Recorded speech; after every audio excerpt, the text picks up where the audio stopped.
గుండె చప్పుడు కొట్టుకుంటున్న రాతి విగ్రహాన్ని ఎప్పుడైనా చూశారా?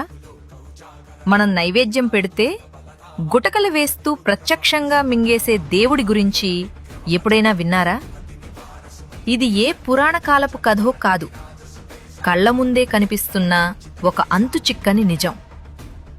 ఉత్తరప్రదేశ్లోని ఇటావా జిల్లా యమునా నదీ తీరాన వెలసిన పిలువా మహావీర్ ఆలయం. ఇక్కడ ఆంజనేయస్వామి నిలబడి ఉండరు, శయన ముద్రలో అంటే పడుకున్న భంగిమలో కనిపిస్తారు. కాని ఈ విగ్రహం దగ్గరికి వెళ్లిన ఎవరికైనా ఒళ్ళు గగుర్పొడిచే అనుభూతి కలుగుతుంది.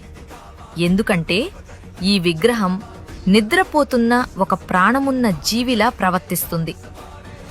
భక్తులు తెచ్చే పాలు, గంగాజలం, లడ్డూలను స్వామివారి నోటి దగ్గర పెట్టిన మరుక్షణమే అవి మాయమైపోతాయి.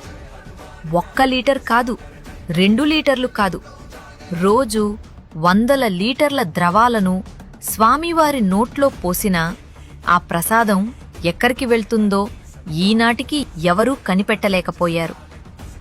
అంతకంటే గగుర్పొడిచే విషయం ఏంటంటే, ప్రసాదం నోట్లోకి వెళ్లేటప్పుడు మనిషి గొంతులోంచి వచ్చే గుటుక్ గుటుక్ అనే శబ్దం స్పష్టంగా వినిపిస్తుంది.